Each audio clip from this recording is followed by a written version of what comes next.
Bub Guzzlers. Hello. What's up, YouTube?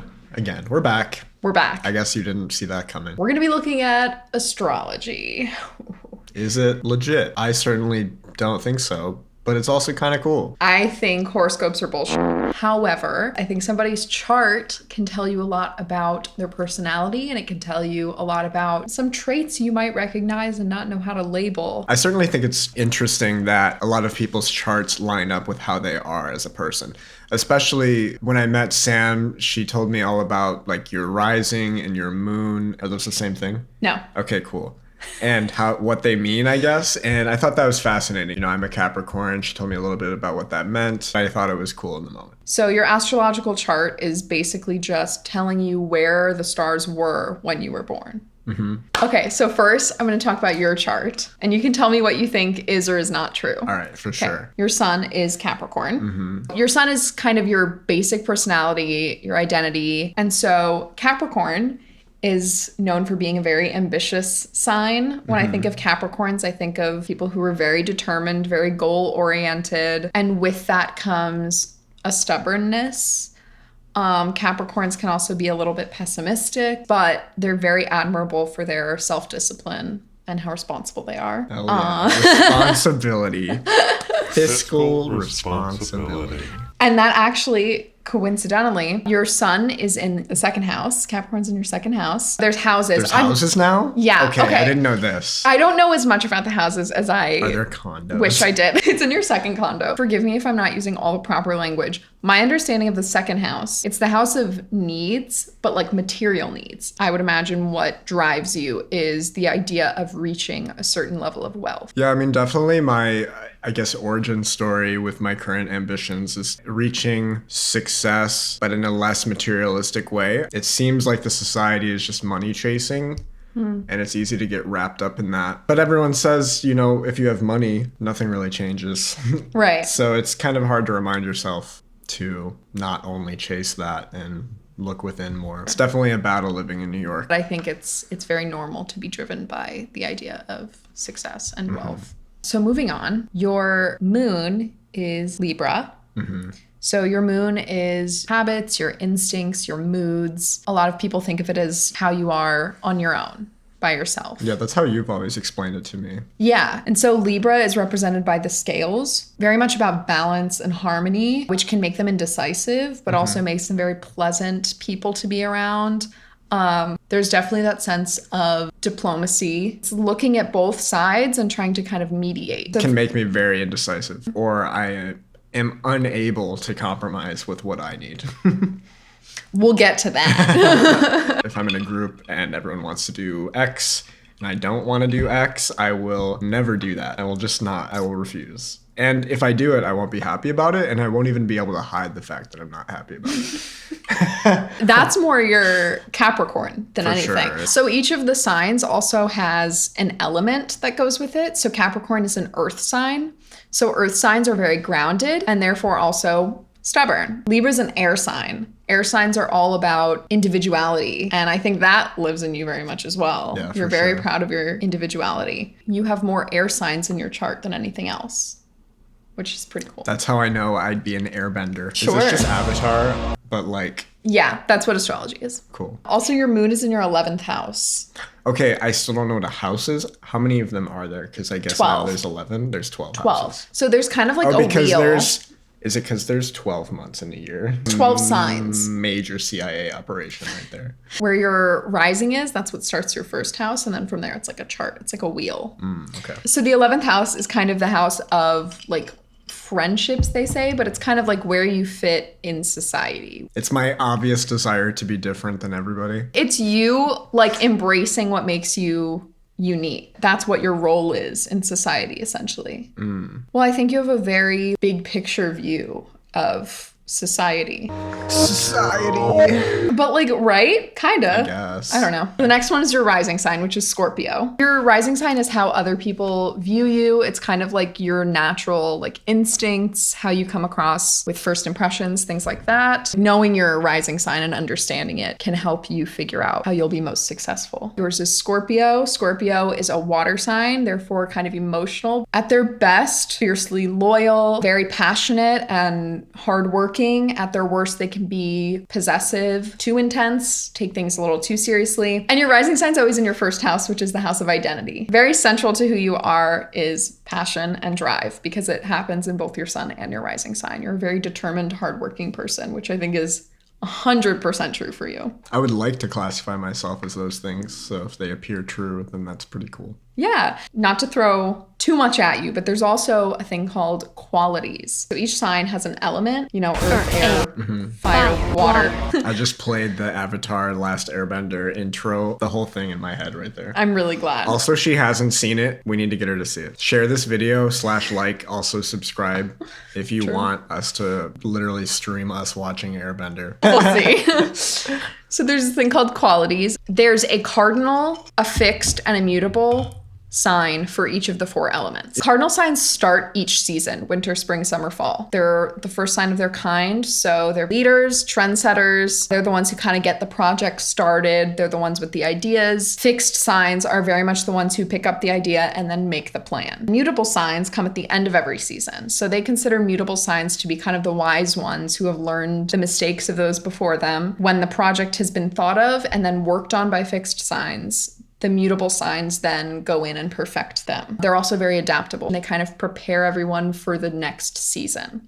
They're the caboose.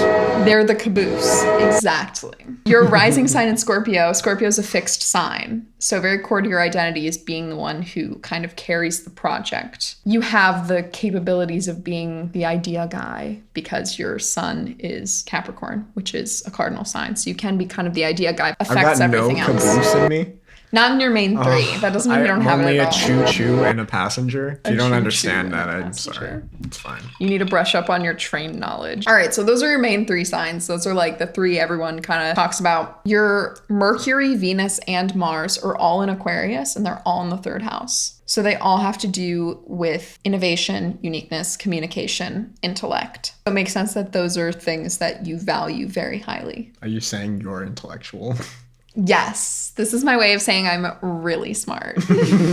She is, though. Thank you. We'll get to that because it's part of my chart too. I was actually going to ask if charts have anything negative to say about somebody. Yeah. Oh, absolutely. Because I feel like partly why it could be so popular is because it's so positive. Right. Well, I chose to omit some of the things that were more negative because I was like, why roast you like that, you know? I need a good roasting. I'm sensitive. Do you feel like that like kind of made sense? Like most of that rings pretty true. Yeah, it did. I don't really understand the importance of the houses, but if it's not that important, it's cool. It sort of just points to like what aspect of your lives those things come out the most in. Your 3rd house is also the house of your mind rather than your body. That would tell me you live a lot in your mind. My therapist is always like, you're saying too much.